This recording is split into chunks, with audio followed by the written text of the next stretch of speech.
Let's create a Glowforge project using acrylic.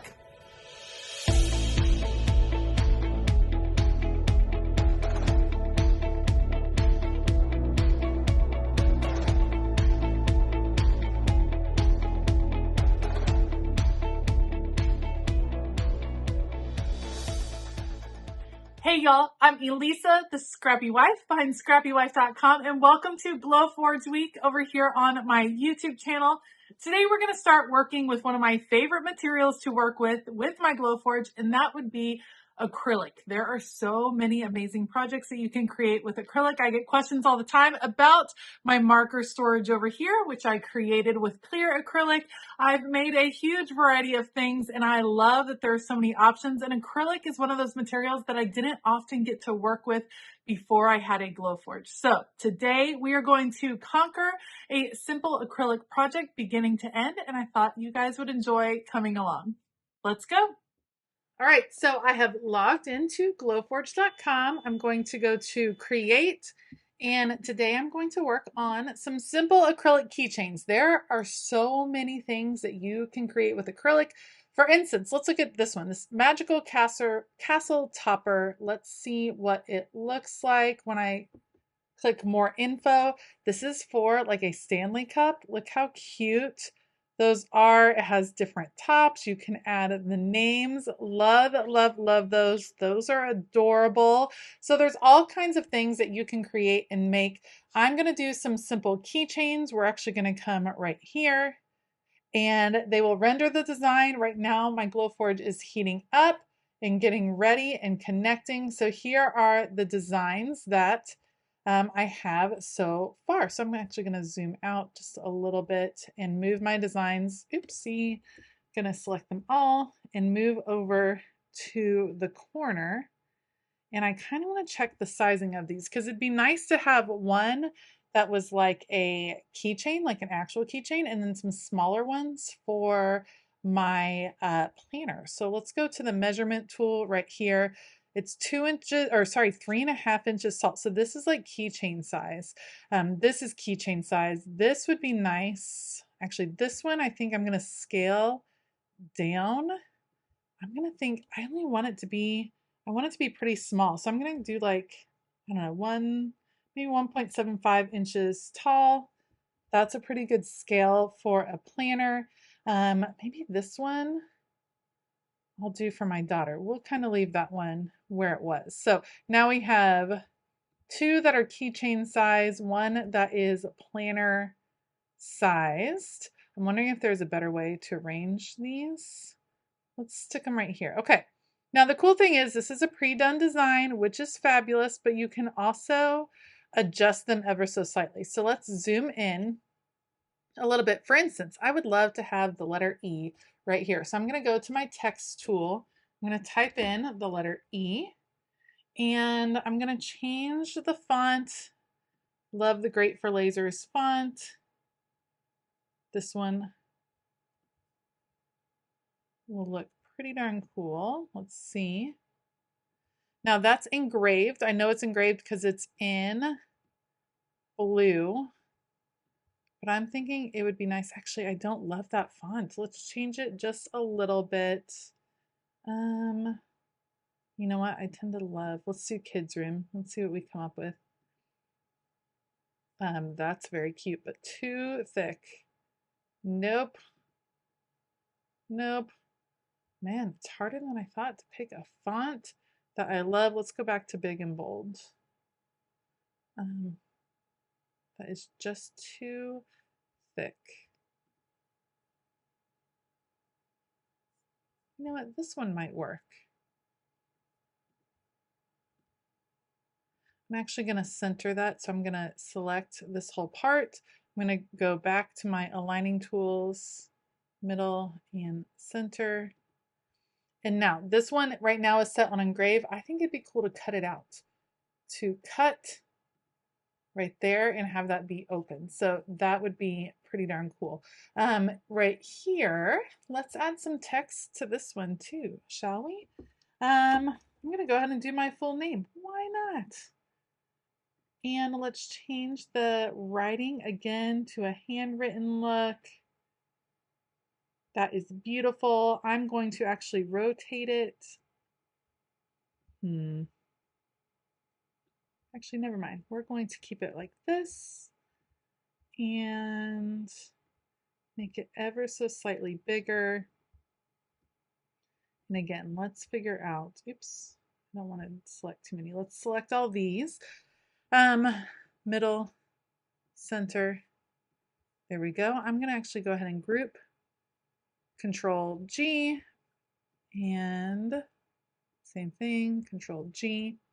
Now let's do one for my daughter. She loves elephants. So I want to add an elephant cutout to this particular one. So I'm going to search for elephant. I'm going to look for one that is very, very simple. Oh, this one's super cute. I wonder if that would cut okay. I guess we could kind of see. There's our elephant. I don't know that that would be great. Let's look again. We might have to. I want to do a cutout elephant.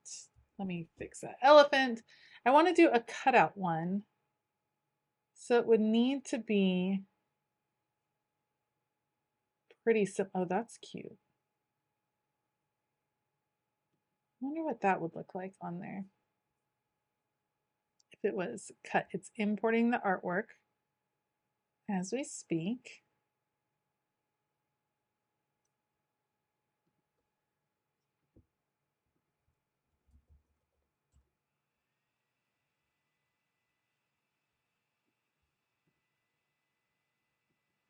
Okay, if I change this one, oops.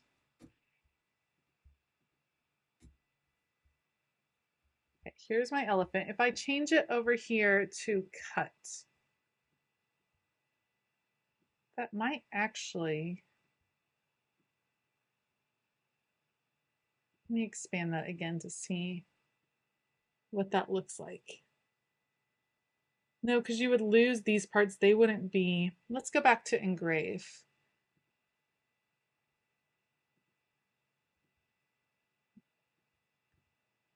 You could do,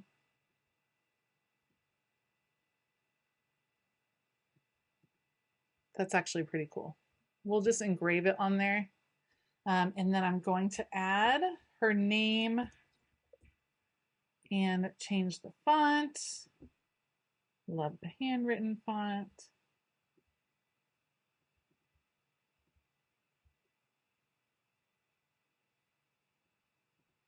Okay, I like that group.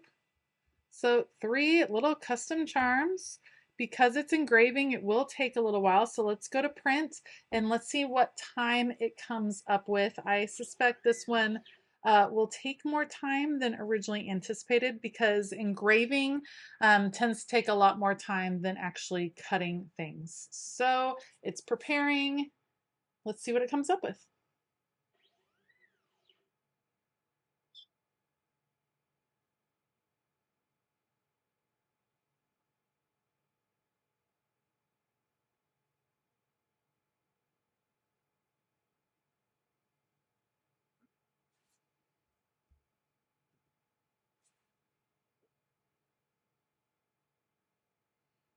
All right, so this one does say it will take 20 minutes to work through.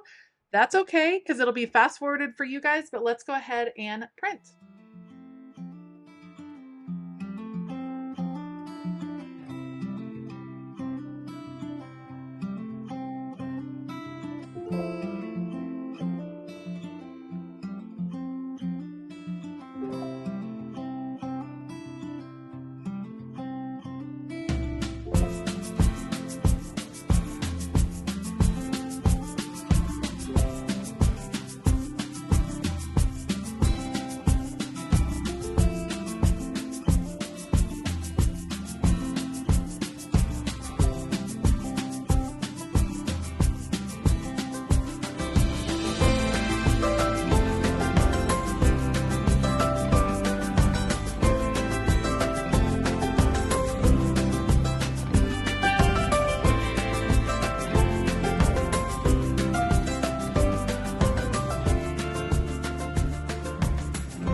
All right, finished project. Took a little while, but we can pop this out.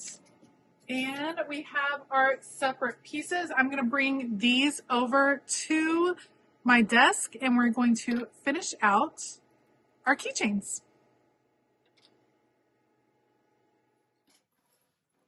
All right, you may have noticed that my acrylic is covered with something. This is a tape covering. This protects the surface underneath it. It keeps it from having scorch marks. And it's a little bit like weeding with a Cricut project. You just have to very carefully peel off the tape sections. Sometimes when it has the smaller, more detailed stuff, I use my tweezers to pull them out. But I'm going to very carefully peel these off. You can also see it on the back. Let me do that for all three, and then we will continue assembling.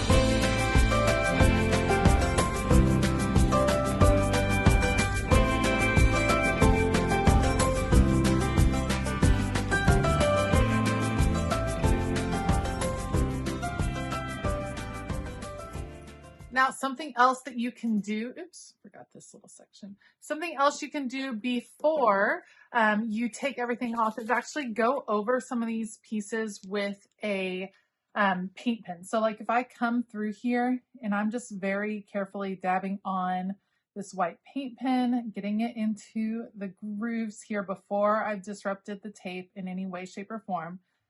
Just coming through and I'm tapping it and dotting it just so it makes sure it goes into the grooves and not just along the side. So I'm going to come through and do that on each of these sections for this keychain. We'll let it dry and then I'll remove the tape pieces and show you what it looks like. But basically it's going to end up with the white paint kind of shining through, and it'll bring out those etchings just a little bit more. So let me come through with all of the dots and then we'll remove the tape for this one as well. All right, it took me quite a bit of time to go through and add the paint. I also should have just let it dry for longer. I took it and put it aside and I went ahead and added the keychains to the other two keychains, added the actual keychain parts to the other two acrylic pieces. Then it still wasn't dry. I took it over and used my heat tool to dry it. That ended up drying things that were just on the surface and not like in the crevices. So as I started to remove the tape, then I ran into issues of it smearing just a little bit. It all cleared up in the end. I do think adding the paint is a fantastic way to go because it really brought out all of those little details that you really couldn't see on the other two acrylic keychains until you got up close. So I'm just going to assemble these two keychains and then you'll see me start picking apart the other piece. Just a few issues. That's okay. It happens from time to time when you are creating, and each time you make something, it's a lesson learned, which is why I continue to share any of the mistakes and things that happen as I'm creating, because I want you guys to know that it happens to me too. It happens to all of us from time to time, and it's certainly something that you can overcome.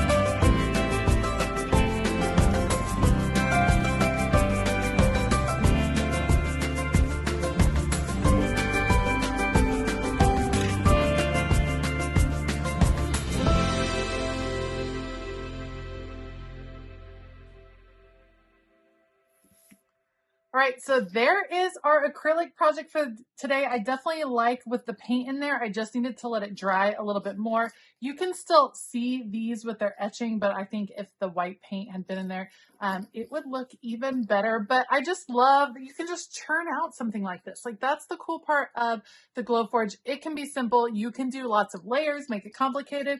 It's kind of, again, like I keep saying, it's as far as your imagination can go. And I just love creating with this thing. I think it is so fun to play with. So thanks for joining me for our acrylic project today. If you haven't caught the other videos so far this week, make sure to go back and catch those because you'll hear lots more about the Glowforge and everything that it can do. Thank you so much for joining me today. If you like this video, please give it a thumbs up. Consider hitting that subscribe button as well as the bell notification button. And I think that about wraps it up. I hope that you have a fabulous day. And as always, keep it creative.